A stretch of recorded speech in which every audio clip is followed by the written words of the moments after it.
Hey everybody, Dr. Baker here. Want to talk to you about acid reflux, heartburn. Look, most of you have ever had acid reflux or heartburn. Maybe it's come, maybe it's gone. But those of you who have started taking medication for it or you went to your doctor about it, you're supposed to be taking that medication forever because the answer they're giving you is wrong. They don't know what they're talking about. They're completely wrong about this, and you've been lied to. So let's talk about how this really works. Now, this is my amazing drawing of a head, a face. I don't know, maybe they did meth. There's no teeth or anything there. Esophagus going down into stomach, and then there's this round thing here, which is supposed to represent what's called a sphincter or a circular muscle. Now, when you eat food, here's the thing. You have to increase the amount of acid in your stomach. So HCl, hydrochloric acid in your stomach, has to go up. There has to become more of that. And when there's more of it, what happens is it triggers a closing of that sphincter muscle right there. And so that's what keeps the acid from coming out and burning. Remember, your stomach acid is really, really acidic, like burn hole in carpet. If it get on carpet, kind of acidic. And so even a small amount is going to hurt like crazy. And so here's the deal. It's not a problem because you have too much acid. That's a lie. The problem is you don't have enough acid. So you wouldn't have enough acid because of a diet, poor diet choices, maybe because of antibiotics, maybe because of past medications.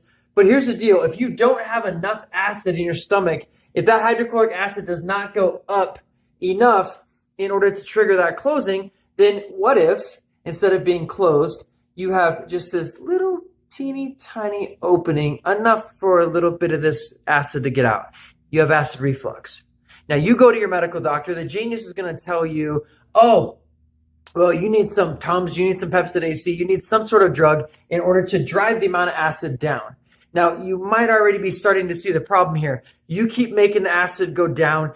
You never have the ability to actually close the hole all the way, and you continue having acid reflux for the rest of your life. And the only thing that'll bail you out is a temporary solution, just like everything else with medicine. It's a temporary solution to cover up the symptom and get you through your next meal.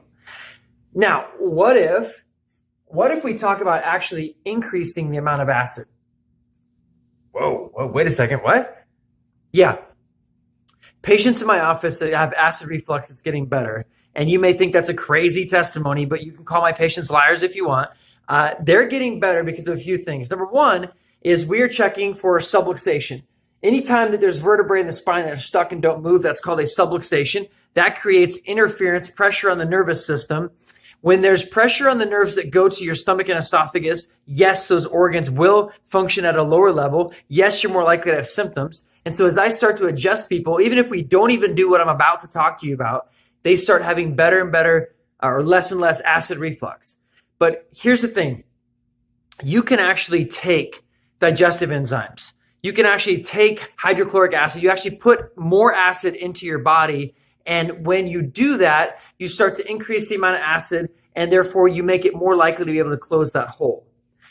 There's supplements out there that they can do that. We have some in our office. We sell some online. If you need an answer, there's a link below. But ultimately, you can find a supplement that's going to help increase the amount of acid in your stomach. And that is ultimately the long-term solution to restore that. Now, in the meantime, when there's flare-ups, most of you have always taken what? Yeah, you've poured the pink like liquid plastic in your stomach and coated it so you didn't hurt as bad. Anyway, there's a better option, aloe vera. And so aloe vera is like basically God's Pepto-Bismol. Now, there are two different kinds of aloe vera. There's also a link for the aloe vera that my patients are taking that I have at my house whenever I have a stomach ache or something. But there is inner leaf and there is whole leaf. The whole leaf is more of a laxative, and the inner leaf is going to be more soothing for things like this. So be careful which one you get, depending on what you want. So in recap, if you have acid reflux, you have GERD, you have heartburn, you have whatever, it is being caused by caffeine, nicotine, big meals, especially right before you go to bed, and or spicy food. I'm sure there are other causes, but those are four of the main reasons why you'd have it.